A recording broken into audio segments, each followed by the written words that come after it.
So as Brian mentioned, my name is Tiffany, and I own a digital marketing agency here in LA.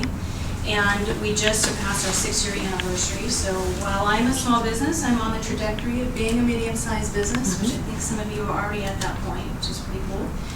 We have had the honor of working with some really great clients over the years, although we don't necessarily specify in one particular industry or with any particular niche.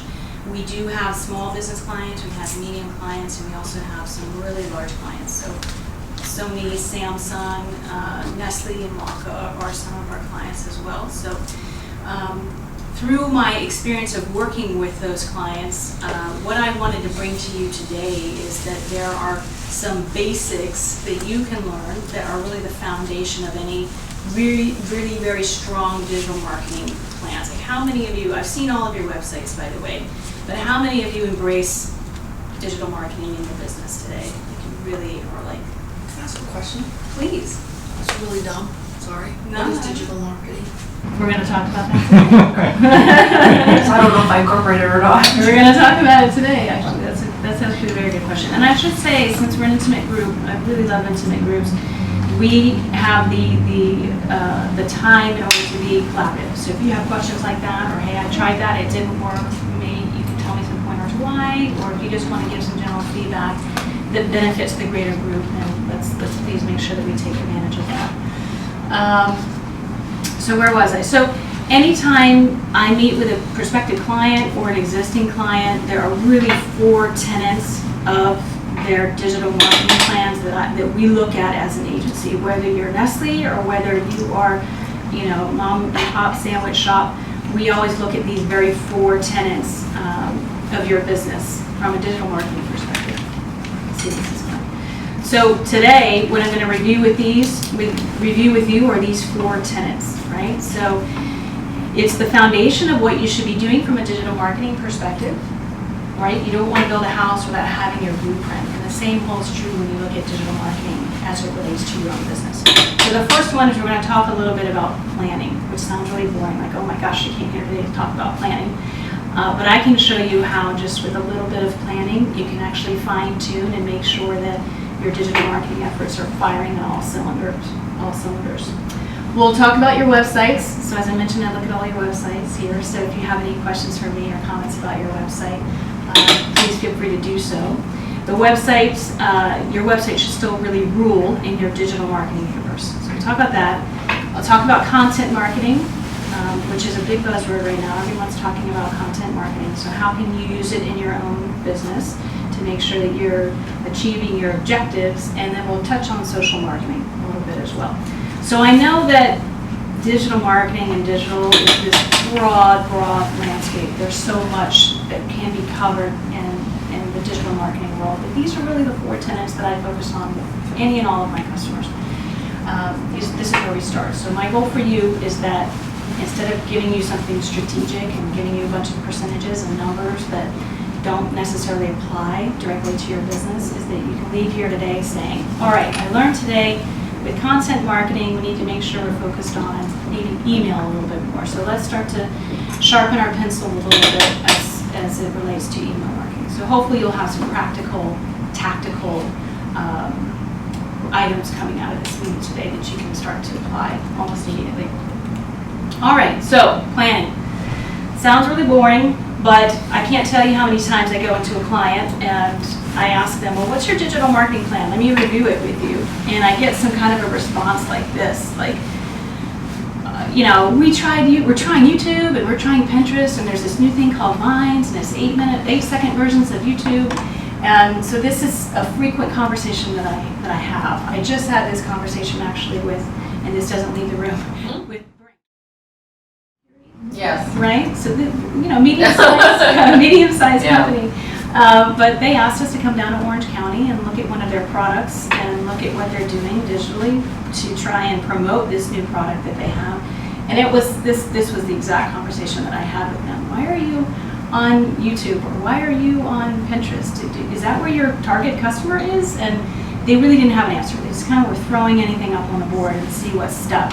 And nothing was sticking. So their perception of digital marketing is that it doesn't work for them. You know, maybe they're old school, they sell door hardware, and digital marketing is just not for them. Well, that actually is not the case. It's just they were trying to cast a net that was too wide, and it wasn't focused, and it wasn't planned well at all.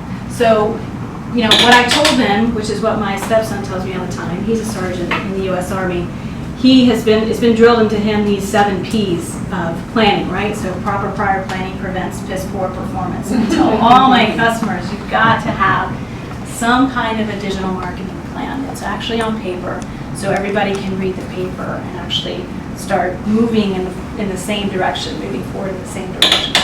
So in the case with, say, Brinks, they said to me, oh my gosh, we don't have time to put together a marketing plan. We have to write something, we don't want to write something. And I said, it doesn't have to be this 200-page monster beast of a document. It could be 5 pages, it could be 10 pages. Just keep it simple. Keep it something that you can distribute to your sales team, to your marketing team, and to the executives to say, this is what we're doing, this is how we're investing, and this is how we think we're going to see some return on our investments. So keep it really simple. So with Brinks, you know, I said to them, you have to have these 4 must-haves when you're putting together your digital plan. Some plans have a lot more. No plan should have less than these 4. So the first one is so important, and it's the audience profile. How many of you think you know your audience well? Yes, sorry. Do you know it? Are you going to hand out something that has this great or should we do? I do have a leave behind for you. It does not have this, but I'm happy to send this to you, so long as you don't write Brinks on it. But I'll email this to you. Thank you. I'll email this to you. Of course you will. How many of you think you know your audience really well? Broadly, specifically? Like broadly? So the more specific you can be in digital marketing, the better. So this is the complete opposite of what you've learned in traditional marketing. Because traditional marketing is TV. So TV is like broad. It's like, you know, women aged 35 to 55 are going to watch this TV show. It's so broad, though, that we tend to be trained in marketing to look at a broad audience so that we can cast a super wide net and just see what happens. But in digital marketing, everything is very specific. So if you think about your own day and what you do in your day digitally, what sites you're consuming, what content you're looking at, it's probably pretty specific, right? So specific for your gender, your age, your income bracket, what your job is, whether you're married, single, children, not children. So those are the kinds of things in digital marketing that we want to take advantage of. So I'll give you a good example, and this doesn't need to repeat them. So have you ever heard of Sage Accounting? Do you know them? Yeah. I know because you're from Atlanta, right? No, we had this product SBT, which Sage purchased, was our accounting software. We had stuck with it for 12 years. So you know It's the worst Sage? product in the world. Okay. So then this conversation doesn't, you're from Atlanta, actually. Oh, You have your company. Okay. So Sage they're an Atlanta-based company. And they called me about 6 months ago and they said, hey Tiffany, we've heard about your company. We hear that you do some daring digital marketing, and we've launched this new product in the marketplace called Sage One. And it competes with QuickBooks. And we launched it in the marketplace, we put this big digital campaign behind it, and we're just not gaining any market traction at all. We're not getting any conversions, and no one is looking at this piece of software, no one's buying it, and we have a real problem. Can you come in and sell us this brand new, amazing digital marketing campaign for us? And I said, well, let's do a few things. They wanted us to fly there immediately, and I said, let's do a few things. Let me first look at your software. I'm a small business, I use QuickBooks, so I'm actually probably your target demographic, maybe. And then secondly, let's look at who you're trying to target. And they said, no, we already know who we're trying to target. We're targeting small businesses. And I said, well, that's really, what do you mean, just any small business? And they said, yeah, you know, QuickBooks targets all these small businesses. And I said, well, QuickBooks, they do dominate the marketplace in small business, but that's because they've been here for so long. They have the longevity, right? So I said, just give us a little bit of time to take a look at the product and your audience, and we'll come back to you with some recommendations and suggestions. They didn't have a digital plan, by the way, so they had nothing to send us. So we looked at their product. And Sage One product was a little bit different from their broader Sage product because it focused on just a few key features. It had invoicing, it had expense tracking, and it had integrated reconciliation with bank. That's really all that it did. It didn't do anything other than that. And it was really super simple. So it was tutorial based.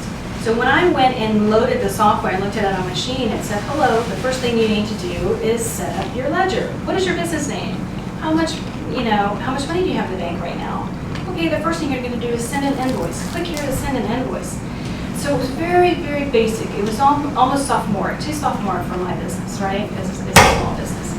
And so I sat around the table with my team members, my CFO, and we had our bookkeeper come in and our CPA looked at it, and I said, would we switch? We're a small business. Would we, if Sage One became our client, would we start using their software? And my CFO said, hell, no, absolutely not. We're not going to switch. Why would we switch? Everybody's hooked in, everybody's hooked up, everything is going great. There's no way we're going to switch. And by the way, this software is too junior for what we do. We need, we don't need a Maserati of software, but we need something that at least is in the NASCAR race. This is more like, you just got your driver's permit kind of. So, fair enough statement. So with that, I said, maybe we need to go out and talk to some other small businesses. So we surveyed, we did focus groups with a lot of different small businesses, and none of them would switch to Sage One. And that's what they were trying to accomplish, is convincing an existing small business to switch over from QuickBooks to their software, and it was never going to happen. So we clued in really quickly that the problem probably was not their software, probably was not their digital marketing campaign. They were looking at the wrong audience. So then I had to figure out, well, who is the right audience for them? So we started over again, looking at who are the right people for them. And we came up with this idea that we went and presented back to the VP of Marketing. So I'm going to show you what we presented to them today. It's kind of funny. So it's just a couple of minutes long.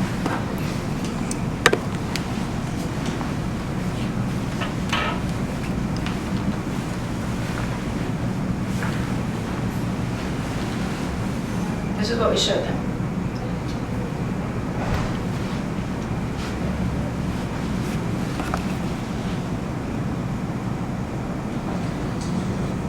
If anybody else wants to come with me, this moment will be the moment of something real and fun and inspiring in this God-forsaken business, and we will do it together.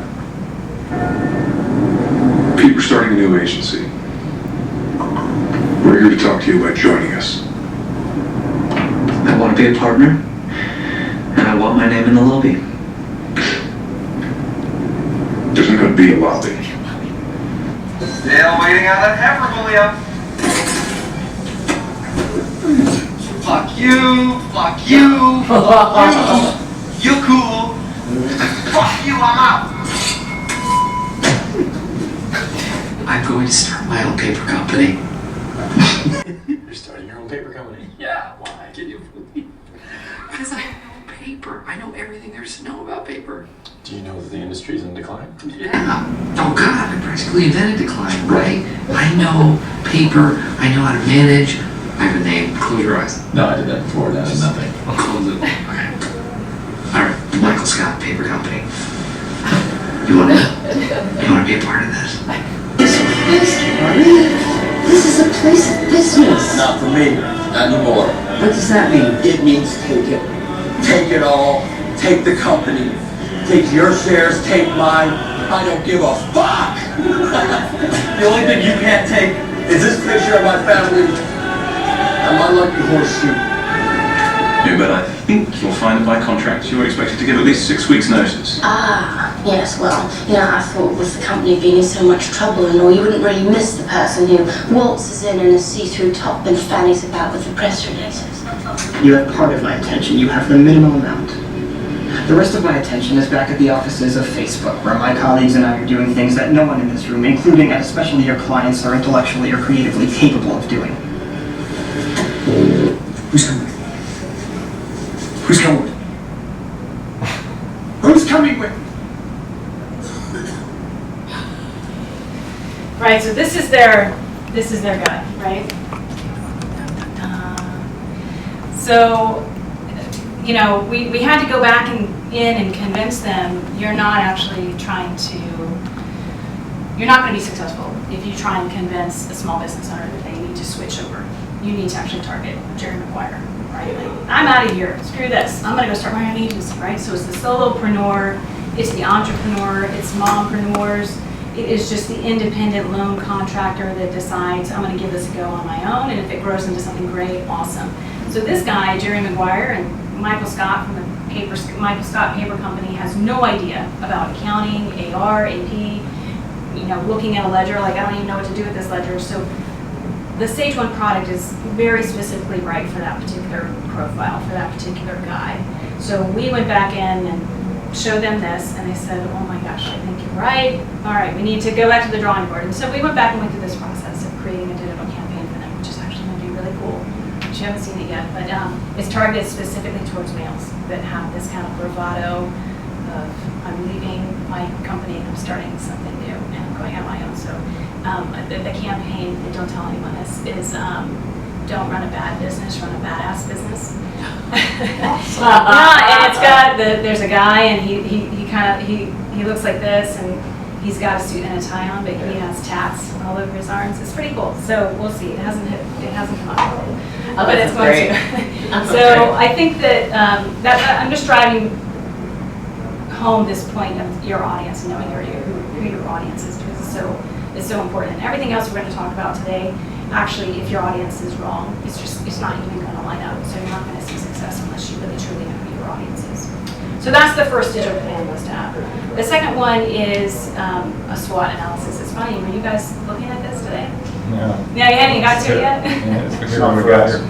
Oh, it wasn't even for you? All right. Well, I came in here and added the SWOT. How many of you guys do a SWOT analysis on a quarterly basis? Do you know what a SWOT is? Yeah. I do. Strengths, weaknesses, opportunities, and threats. So what's interesting about this is that we put together a real quick one for Sage, and they had in their weakness category the fact that their software didn't have enough bells and whistles. It didn't have enough features in it. They wanted more features, more stuff. And I said, no, you don't need more stuff. This guy, Michael Scott, doesn't need more stuff. He needs you to help him just with the basics. How to send an invoice, right? So we were able to actually move what they thought was a weakness into the strength category and build on that, right? Because all of their competition, we actually laid a competitive analysis on top of this, and all of their competition lives in the category of features.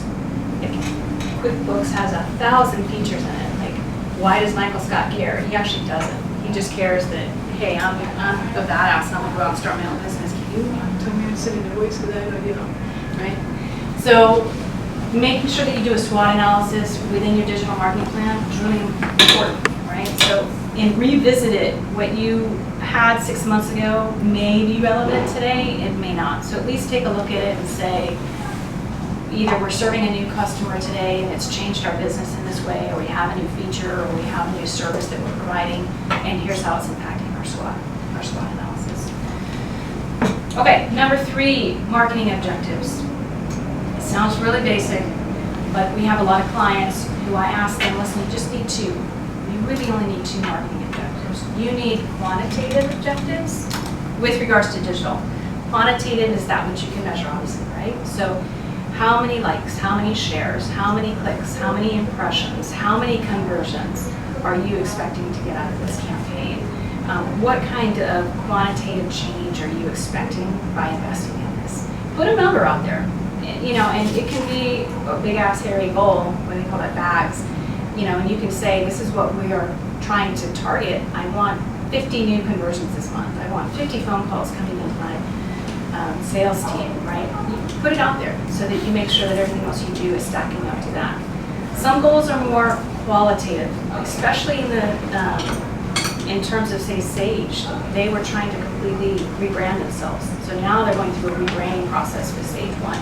So their qualitative objective is, we're no longer trying to serve everybody and make everybody happy and have all of these features. We're just trying to serve this one badass guy who is starting a business like a crazy person, and we're just going to serve him. So from a qualitative perspective, they wanted to launch a new brand, right? So that's like, okay, so all of our marketing campaign and all of our efforts are going to be surrounded around this new tone, new tone of voice to this product and new tone of voice to our brand. So just having quantitative and qualitative, knowing what those 2 are, is really what I recommend for marketing objectives.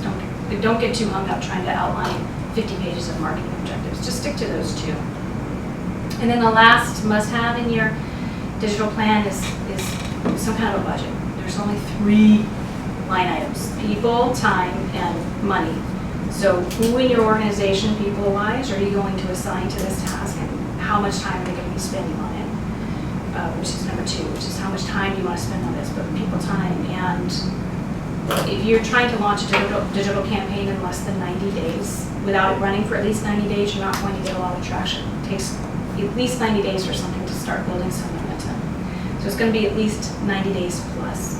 And then an actual budget. How many of you actually put a budget annually towards digital marketing? Not yet. So this one is so important. I get so frustrated with clients who are like, we don't have a budget. Well, you do have a budget, right? You have revenue, you have profit, and some of that, if you're going to be investing in digital marketing, has to be allocated towards digital marketing efforts. One great thing about budget investing in digital is that it's kind of the great equalizer. So you guys, the cost of entry for TV is probably challenging for you, right? Because you don't have millions of dollars, tens of millions of dollars like a Nestle or Sony to put into TV marketing. But Facebook is kind of the great equalizer. You can spend $2,000 and see just as high a return as someone like a Nestle into Facebook. That's because it's so specifically targeted, right? So those are really my 4 digital plan must-haves. Those are my only comments about digital planning. Do you guys have any questions about digital plans? Do you guys have digital plans now? Yes? I do. No? You're getting there? You're getting there?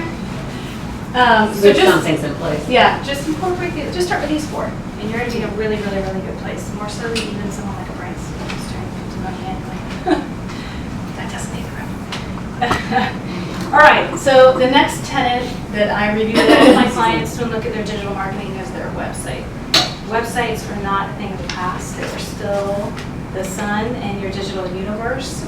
Everything that you do from a digital marketing perspective is going to drive back to your base, and your home base is going to be your website. So before I came to this meeting, I actually did look at all of your websites. So you're a kitchen, and you are at home transition services? Right. Your site didn't work on my phone. Really? Mm-hmm. I'm not sure why. Not sure why. Everyone else's was mobile. Everyone else's was responsive, which was great. I'm not sure why yours didn't come up on my phone this morning. You found the site, but it wouldn't work on the phone. So anyway, the reason why that's important is Important. Yeah, I'm glad to see all of you guys have a website, because a lot of small, medium-sized businesses, they put something up, like just get something out there. I'm not going to worry about it right now, and they don't focus it or have any kind of emphasis on it. And it's still so important, mainly because we still live in a Google world, right? So 92% of people that are coming to the web are still using Google very heavily, and when they're on Google, 72% of them are looking for a product or service. So if they can't find your website, or your website doesn't have clear and concise content on it, then your website will never make it past page 1 on Google. And page 2 is the graveyard, so that's why it's still so important. That's typical. Type it on? Yeah, do you want to see? It comes up online. No, just like, is it an I'll iPhone? try again. I'm on an iPhone. I'll try again. I'm not sure. Oh, I didn't mean to offend. Anyway, I want to know. whatsoever. I'm not offended Yeah. at all. I want to know. Yeah. We want to know these things. Yeah, I definitely want to know. We don't know. That's the most valuable takeaway all day. Yeah, exactly.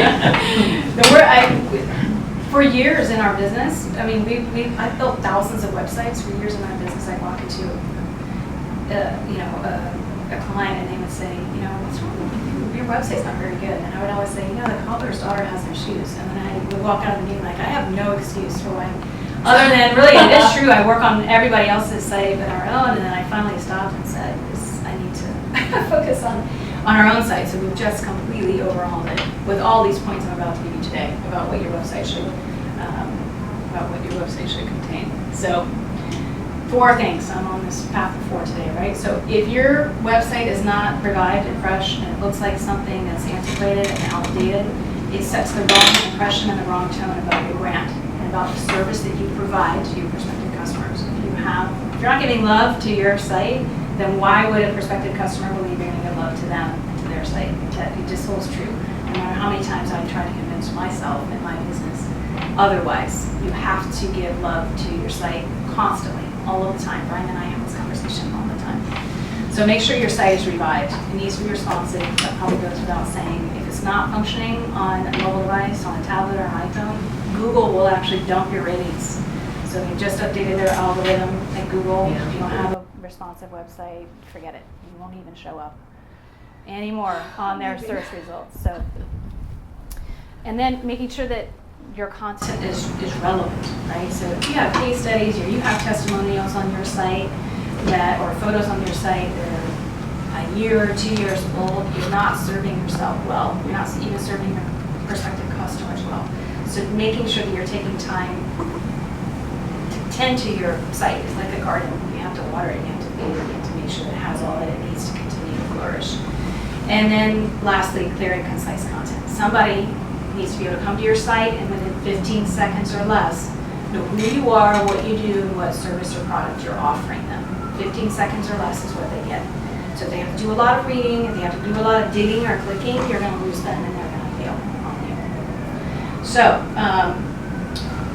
about 6 months ago, Time Magazine launched top 10 service-based websites. So this is who they consider to be the upper echelon of websites. So this is kind of relevant to what you're doing as well, similarly, right? So do you guys know TaskRabbit? Yeah. Yeah. So the reason they rank TaskRabbit so high is because their messaging and their content is so clear and concise. It has all of the other requirements. It's responsive, obviously, it's revived, it's updated.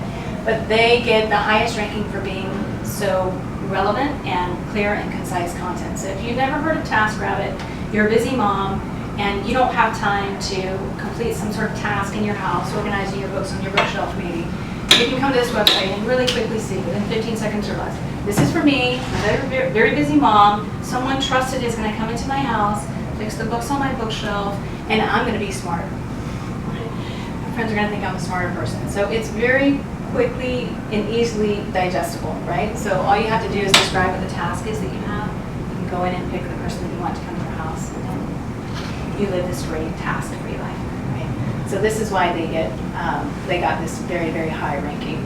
If you log in and you're a customer of theirs, this experience is even better for you because it knows what type of tasks you have done in the past, and it starts recommending for you. Sally's available if you need more help with your groceries. Sally can come over and help you out. So it's even smarter in that way once you become a registered customer. So the relevancy of their site goes way, way up. Do you guys have any questions about your website? We'll look at yours after we're over. Any questions about the web, with the digital marketing at all? You guys feel good? You rank your websites pretty high on a scale of 1 to 10? No? Well, we're going to be, sorry, I was going to say I'm in the process of adjusting ours. So I'm in the process of doing that. What about yours? Good. We've got a few different websites. I think some are stronger than others. There's always room to improve. Do you have a few because you're targeting different customer types? Yeah. Is that right? That's actually pretty good. Also because of channel conflict. So as a manufacturer, we can't necessarily sell direct. Got it. So we have to figure out ways to do that. That don't appear to be. So your B2B, your business is B2B? Most of it. Well, 85% now. Yeah, that's supposed to be low. So you have a website built specifically for the B2B market? Yeah. Okay. That's smart. So you should, yeah, that's definitely smart. Well, if you have any questions at the end, you guys just let me know. We can go through. All right, the number 3 tenet for under a digital marketing plan that I look at with all of my clients is content marketing. Content marketing is all about is right now. What is it? How can it benefit me? There seems to be a lot with regards to content that's in play. So I'm just going to show you 4 content marketing must-haves that you should consider as you're marketing in your business model. As you look at each one of these, you need to consider if it's right for your target consumer, because it might not be right for your target consumer. And or if it is right, figure out how. What is the best way to communicate using content marketing? So we'll talk about relationships of reciprocity. micro content, real-time content, and email. Our first one, which Brian and I have this conversation all the time, is about relationships of reciprocity. Do you guys know what a relationship of reciprocity is? No. All right, so let's pretend we're in Palm Springs, and we're walking down Palm Springs, which is like the greatest oasis ever, right? You've been to Palm Springs? It's so awesome in Palm Springs. So they have Main Street at Palm Springs, and we're walking down Main Street. This is an actual real life event, and it's like 105 degrees, and I'm sweating. I'm with my mom, and I'm like, oh my gosh, it's so hot. And this girl pops out of the store like, da, da, da, and she has a tray, and on the tray she has these smoothies, and you can see the ice is like built up around these little glasses on these smoothies. And she's like, would you guys like a smoothie? I'm like, oh my gosh, I feel like I'm dying in the desert. Yes, I want a smoothie. And so we drank a smoothie, and she proceeds to tell us that it's a mango smoothie that helps with your skin and makes you feel energized. And she said, and we have a buy one, get one free today because it's August. No one is in Palm Springs in August. And so, what do you guys think we did? Smoothies. We went in and bought a smoothie. So, what do you think the take rate is generally when a free offer is made? High. Try it before you buy it. What do you think the conversion rate is? It's high, I would think. Any guesses? 30%. 30%, which is actually really, really good. So 30% works in the offline world, and 30% works really well in the online world, right? So this is what Seth Godin, if you guys don't know Seth Godin, He's terrific. You need to familiarize yourself with Seth. He's written maybe 24 books. He's known as the marketing guru of digital marketing, and he's an outside-of-the-box thinker. And he was on a TED stage quite a while ago. It's been maybe 5 years. He's got 2 TED speeches, by the way, so you should look them up on YouTube. One of them, he talked about this concept that it's not the best ideas that win, it's the ideas that spread that win. So he said you can have the worst idea in the world, but if it catches on and everyone is like, this is like the worst thing ever, it won over the best one. Right? So he uses this analogy of sliced bread. Have you guys ever heard of that story? The inventor of sliced bread spent 15 years trying to popularize sliced bread. And Seth Godin, he joked at TED saying, you know, what did they used to say? What did they used to say before that guy invented sliced bread? It was better than sliced bread. But the guy that invented sliced bread focused for 15 years on manufacturing and process and procedure and methodology, and he just could not get anyone to become hooked on his sliced bread. And then someone at Wonder Bread heard about it and said, we're going to try this over at Wonder Bread, and then they spread the news. So now Wonder Bread actually gets the accolades for creating sliced bread, and not the guy that actually created sliced bread. So they actually won. So Seth Godin has a philosophy that relationships of reciprocity win. When you give something to somebody, that it's great to say, I'm going to give you this, and if you like it, then in exchange you'll give me your business, either now or at a future date. That's what his philosophy is.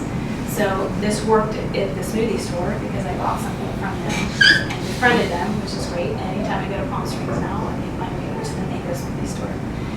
But in the online world, it works extremely well. I've seen almost everyone adopting this philosophy.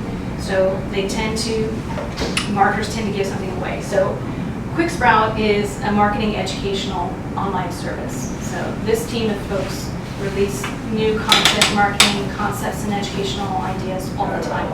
So not only am I on their email marketing list, but anytime I go to their website, they always have an offer for me. It's a free offer. And all I have to do is give them my email. They have my email now, but it lets them know that by having my email, I'm still interested in their service, and I do buy from them, just as I have from Seth Godin.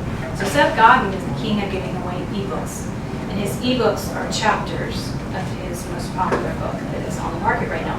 So I'll download his ebook, give him my email, and I'll read this little chapter, and of course I'll be hooked, and then I'll go to the Kindle to download it with my Kindle. So as you look at your own businesses and something that you could actually give to your prospective customer, maybe it's an on-site visit that's only an hour's time where you're looking at, I don't know, how they're doing manufacturing and how it can be improved.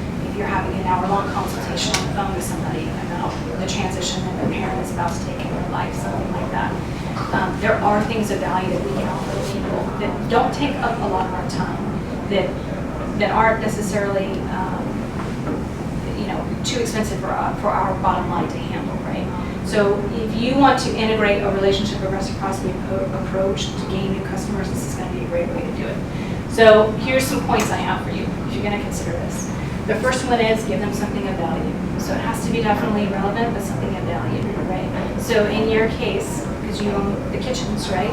Maybe for you it's, hey, I've got this great list of 100% qualified suppliers. So you're going to come to my kitchen and you're going to bake in my kitchen. Maybe you need supplies. Maybe you need flour and sugar, and you need some kitchen and baking supplies.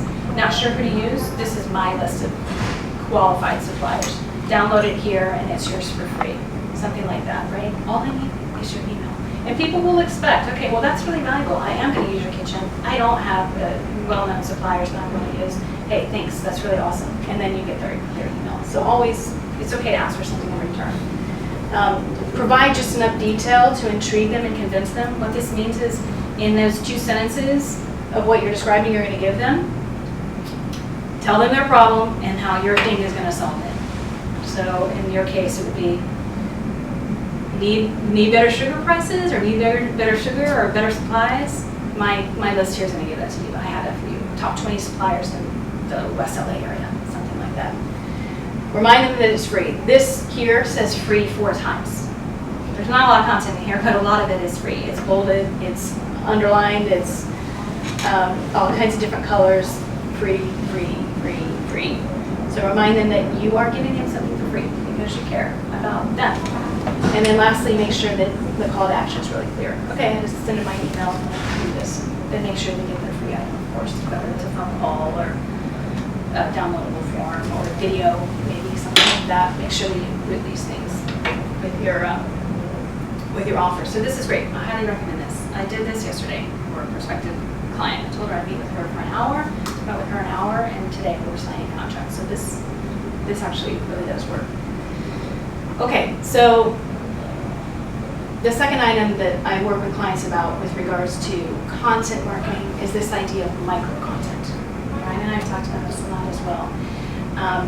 As I mentioned, you have 15 seconds to engage with your audience, no matter who you are. You could be Oprah Winfrey, and if something you write takes longer than 15 seconds for someone to consume, they will abandon it. So you have 15 seconds to capture the attention of somebody on the web or on their phone or on their mobile device or on their iPad. So take a look at it. Do you want to read this? Like, you kind of need to lean in to read it, but at the same time you kind of want to move away. Like, this is this is too much for me to consume. It's overwhelming just to think about trying to read it, right? So I did this search on Google about there's 7 billion people in the universe. What do they do? That's all I wanted to know. What do they do? And this article came up, and I was like, oh my gosh, I can't read this article. I have no idea. I have no intention of reading this article. At the very bottom of this article was this. Now, don't you want to lean in and be like, what do the 7 billion people on our planet do? Well, this is such a colorful chart. Oh my goodness, almost 2 billion of them are our children who do nothing but siphon us of all of our money, right? That's crazy, so they don't even count. There's 400 million entrepreneurs. That's pretty cool, don't you think? Almost 2 billion people work in services, helping us get food to our tables, which is pretty neat. So this chart is one of the perfect examples of micro content. No one wants to read what was on the page now, which was the same thing as this, and I was able to digest the gist of this in about 15 seconds, right? So another really great example is Lowe's. So Lowe's got on the bandwagon of micro content, and they have adopted Vine. So they have a sponsored section on Vine. You guys know what Vine is, right? And 8-second videos. And they show how easy it is to do these home projects for yourself. So you can go and watch a Vine. This guy's taking 4 pipes, putting them together, adding some 2x4s, and you have a shelf. And the Vine just plays over and over and over. And then right here you can tap on it, and this guy says, hey, Lowe's right now is having a special on 4 pipes and boards, and it's really easy. If you need any more help, you can visit us over at Lowe's.com and print out some instructions and a coupon, right? So you can integrate micro-content. I highly recommend you integrate micro-content. We release micro-content almost every other day at our agency. It's just something that has some value to it, that it doesn't take a whole lot of time to consume. So if you guys are going to look at micro-content in your business, you need to make sure first and foremost that obviously it's short and sweet, right? And if you have copy on that content that you're releasing, try and use some interesting words like tip of the day or top do's and don'ts for baking or, 3 secrets for whatever it might be, because that kind of hooks your consumer in if you're going to write something, right? You don't need to spend more than 15 minutes on creating a piece of micro content. If you are spending more than 15 minutes, it's not micro content. So it should not require you to spend more time, and it shouldn't require someone else to take that time to read it either. So 15 minutes should be the baseline. Include your branding, so they've done a pretty good job. If you tap through on this is actually a moving item right here. It's an animated GIF, and it switches out. It goes Lowe's, tap through, Lowe's, tap through. So you're seeing their brand constantly coming up. So make sure you integrate your brand somewhere. If you're posting it, if you're distributing the micro content on something other than social media, like maybe an email, for example, an email blast, make sure that you have a share button so that people can just click through it and share it with a friend. And then have a call to action. So what do you want them to do with the share? What do you want them to do with the information, the micro content that you've released? Do you want them to do anything with it? Do you want them to go get a coupon? Or if there's a call to action, make sure that it's really clear on your micro content also. So micro content is really easy and it's a really, really highly effective way, especially for females. Because females are very visual and they like charts, they have charts and graphs.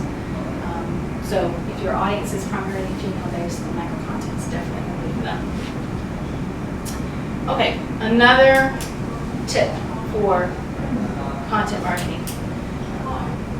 Would you guys say that this is probably the biggest event that happened in U.S. history in 2015, right? So U.S. Supreme Court approves gay marriage across the United States. Huge story, right? So when we look at content marketing, we have to consider real-time content, creating real-time content. And when we look at real-time content, this doesn't need to necessarily be, we have a sale today. That's not what we mean by real-time. What we mean by real-time is that your company is plugged into what's happening, either in your industry or with your target demographic, or globally in the world, and how you either support it or get behind it or believe in it or align with it, or maybe you don't align with it. Either way, it gives your brand a voice.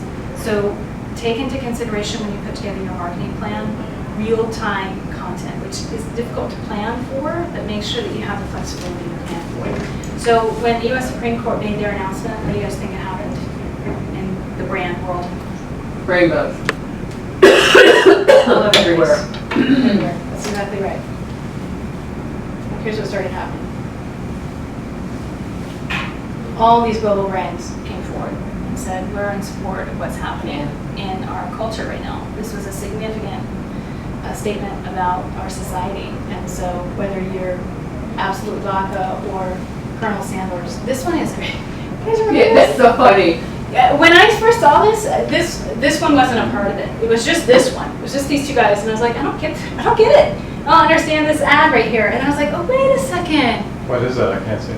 These are two men holding hands, and this is Grey Poupon's ad. They've had this ad for over 30 years. Oh, they took the mustard out, and they took it's the just two mustard men out, holding hands. and this says spread good taste. Right? It's great. fabulous. This Yeah, is it really such a good use of real-time marketing. It's such a beautiful. Yeah. And it has nothing to do with mustard. It has nothing to do. If you don't know Grey Poupon really well, you might not get this. But was it by Grey Poupon? Yes. Yeah. This is how Grey Poupon said. And everybody knows it's the mustard. Just Knows. That's cool. Everybody knows. So whatever's happening in your industry, you can respond to it, and you can create little pieces of micro content to respond to it. So I keep coming back to the kitchen examples, probably because I love baking, but I made this key lime lasagna. Oh my God. Pie that took like 3 hours to make, and I gained like 10 pounds. This is just in the last couple of days, so baking is on my mind. But in your case, like, is your target female? No. Is it just? It's male and female. Yeah. It's male and female. You actually have more males. Do you really? So when I was thinking about like real-time content for your particular business, I think about like Fed Up was just released. Did you see Fed Up? Katie Couric launched a movie about the sugar industry. Right. It's a documentary. I It's a think. documentary that Katie Couric came out with about how the sugar industry is destroying the health and wellness It's of why everybody's so of our obese and planet, everything right? now. And, you know, the use of corn syrup and, you know, just how it's proliferated through everything that we eat.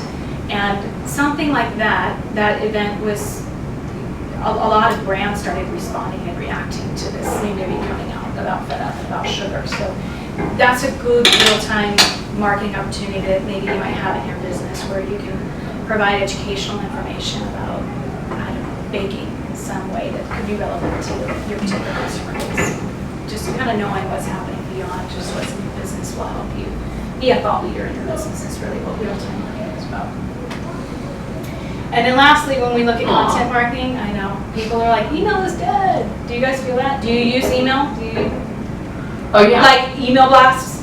Or you have, okay. It's so important. I just have to say, if there's one thing that you're doing at all, it should be keeping up with your email list, managing and maintaining and showing your email list some love, because email is so very important. Forbes magazine, I subscribe to Forbes magazine. They're bi-weekly magazine, and this year alone, they've already written 8 articles about the importance of email marketing. Integrating email marketing is still the #1 tool by which people communicate.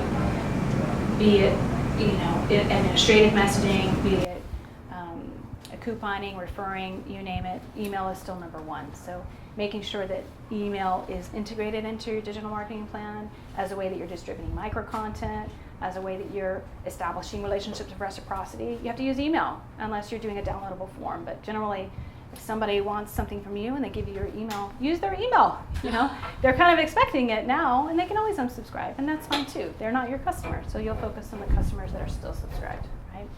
So there's really only 3 things with emails that I tell my clients are of importance. The first one is when an email comes into your inbox, the first thing to look at is the sender. So you need to be really clear about who you are. So in your case, you've got a couple different websites, maybe have some different aliases, make sure that they're sure who it's from. Secondly is the subject line. I always use these, recommend these 4 U's be incorporated in your subject line. One or the other needs to be incorporated. Sense of urgency, we're having a sales day. It has to be unique. I got an email 2 days ago and the subject line said, I'm really sorry. What is this supplier really sorry for? Yeah. So I opened it. Ultra specific, end of season sale on bikinis. Yes, that's for me. Or useful. So in this case, if you have expressed you have a problem, someone has a solution, make sure that that's a solution in the subject line. And then when we talk about the value, we talk about micro content. Short, sweet, to the point. Right? Don't go on. All right, and then lastly, social. We just have a few more slides left. Social is so vast. It's such a huge sea of cacophony of people talking and connecting and networking and socializing, and so my clients tend to get overburdened with what they need to do with social. So what I'll say to you today, I just have a couple of points to make with regards to social, and that is these 6 social platforms still rule in terms of the mass number of participants that they have on their platform. Other ones are coming up, yes, like Vines, like platforms and stuff like that. But these are really still the ones where everybody is living. So knowing very clearly who is where in age and in gender gives you a pretty big head start. So we all know that Pinterest is geared towards females. 84% of Pinterest users are females. Same with Instagram, 68% are females because we like to look at pictures. We just do. Men, however, really take a liking toward Twitter. They don't have a whole lot to say, but when they do have something they want to say, they want everyone to know about it. So that's Twitter. And you know, obviously LinkedIn, if you're targeting consumers in the workplace, LinkedIn's going to be for you. And then Facebook is a pretty even split between male, female, and age. So I just say revisit this chart whenever you're looking at your social media efforts. And there's just a few things with it that I would recommend. The first one is you really only need to be in probably 2 channels. Unless you have a social media team that can plan for you and that can track performance for you, I would say just kind of stick with 2. Wherever your consumer is, your target consumer, stick with 2. Make sure that you have an even mix of content. So in this case, Oreo Cookie, for example. They had a lifetime image that came out at the beginning of summer, like school's out, yay, it's time for summertime. Mom, are you gonna hit the beach? Bring your Oreos. That was their image. But then they also have this other section that they target moms who want to bake. And they have, here's how you can bake an Oreo cookie. So this has come out as well. They dominate mostly Pinterest and Instagram. That's where they live. So making sure you have a good mix of micro content that you're releasing, testimonials, mixed with maybe an ad, mixed with maybe self-promotion, that sort of thing. If you are going to market in social media, be in social media. Like connect and network and share and actually participate in it. If you're reluctant to be ingrained in all that social media is and does and provides, then it might not be the right channel for you, unless you're really willing to dive in and start participating and becoming an active member of that particular social media platform. And then lastly, make sure you add your social media links to your emails, to your website, to anywhere that you're actually distributing something about your brand. So that's what I'll say right now about social media. That could go on for like probably months, actually. So if there's one thing that you'll remember from this whole meeting, and I'm happy to send you this particular presentation, is that you really have to calendarize what you're doing. Otherwise, when you're running a business and you're actually in your business day in and day out, these digital activities tend to go to the wayside. So this is a calendar that we use in our business, or that we started out using. It's really super basic. It's just the day, the topic, and then where we're going to release it. Sometimes we'll have who's doing what, or who's writing what, but this will be a blog. Someone else is going to write a video, and then we're going to put this on LinkedIn or on YouTube or wherever we're going to put it. So we manage this and maintain it in Google Docs, so it's shared with all of our team members. There are also paid versions of this, so you can go on like software as a service, and you can pay like $9 a month, and they'll make this in a format that's digital for you instead of Excel. But I find Excel works really well also. So I have copies of this for you guys, and I can also print it out for you as well, so that you can take a look at it. And so that's pretty much it. Everything I taught you today is not the Bible of digital marketing. It really is the surface, but I wanted you to be able to leave today with some tactical things to think about when you're going back in your office and looking at digital marketing. Thank you. I'll look at your website. Do you guys have any questions? We have time. I have a question. So if I don't do any business in general doesn't do any of this, we have a website, it's okay, it kind of says what we do, but that's really all we have.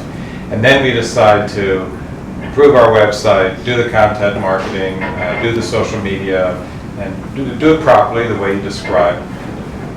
How can we anticipate it will have, what kind of an impact will it have on our business? I mean, is it worth it? How do we know it's worth doing? What does it do for us?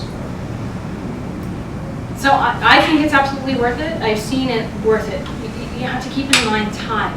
So right. Just because you release something in the Digisphere doesn't mean you're going to get an immediate turn on your investment. It just does not So work. let's say you do it for 6 months and you do it properly. Can one in general expect an improvement in leads, visitors, leads, inquiries, sales, revenues? Absolutely. Absolutely. Especially if you're releasing micro content. If you're releasing something of value out into the Digisphere and you're using social media to do it, then if your friend has a friend who's going to start a baking business, so one of my customers she's a baker, and she's looking for a commercial kitchen. She doesn't have one, and she's in her home right now, and the only way for her to get to Whole Foods is to be in a commercial kitchen. So if I was on social media and someone knew you on social media and you were posting these great tidbits and great thought leadership about what it means to have a small business, what it means to be a baker trying to accomplish your dreams, and you're posting these great images, it's going to have a higher likelihood of getting spread and getting shares, and she's also establishing herself as somebody who's authentic, that I would actually want to do business with. So it puts her in a conversation that I'm already having. So it's not the cost of entry for everything that I've just been through, it's not high. It's not expensive. You can spend $2,000 a month on Facebook ads targeting your very specific demographic and start seeing some return. You'll start seeing almost instantaneously impressions and click-throughs and whatever. It depends on what your offer is to see what the actual conversion is to a customer. But you'll start seeing some activity, and that's not a significant cost investment. It's like 60